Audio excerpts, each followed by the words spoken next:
Hi, I'm Anne from Game Like a Mother. I specialize in games that can be played in 20 minutes or less. And today I want to talk about the city versions of Ticket to Ride because I feel like these have been flying under the radar for a lot of seasoned board gamers because you hear Ticket to Ride and you think, oh, I already know what that is and I'm good, thanks. But the city versions provide, first of all, much more condensed gameplay than standard Ticket to Ride, which feels to me a little more in line with the level of strategy required by Ticket to Ride. The city versions are just 15 minutes. So every decision you make really matters. It's still the same thing of you're drawing cards and claiming color-coded routes depending on the cards that you play down, and then you get destination cards that you win if you connect different spots on the board. So the basics remain the same, but in the city versions, they have different rules for additional points in each of the games, like different challenges.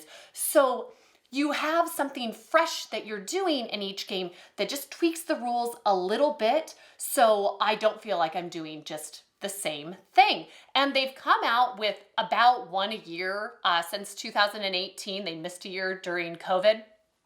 So they started with New York, and you're driving around town, you're putting out taxis, it's very thematic, and you get additional points for going to tourist attractions.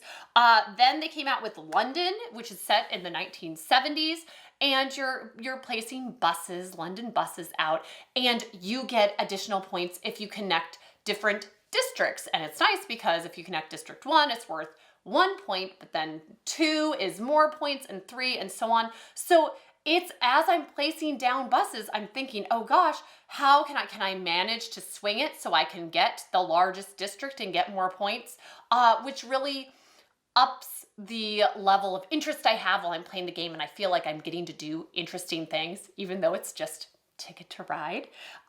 Next is Amsterdam, came out in 2020. It's set in the 1700s, and you're a merchant in Amsterdam, and you're putting out little wagons, and you get a merchandise bonus at the end of the game, and instead of destination cards, you have contract tickets you're trying to fulfill.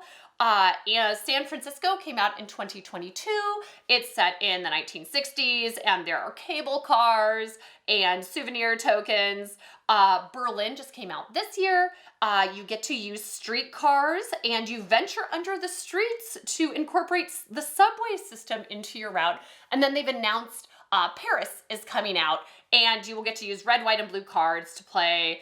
They play a special role in building your own version of the Paris Metro. So these are all nice, they're solid, and what's great about Ticket to Ride in general, but especially the city versions, is they are great for people that are new to modern board games, but they also work really well for experienced gamers who will still have a nice time and feel like they have a nice level of challenge as they play. And they're all smaller boxes, and they're at excellent price points. I think full price, they're about 25 bucks a pop, but all of the 3 older versions you can easily find for under $15. So it's great bang for your buck. And it is very well done, very thematic, and an excellent game. So you should check out all of them. So that's it for me today. You can check out more of my content on my YouTube channel or on my website. Thanks for having me on, and back to the folks in the studio.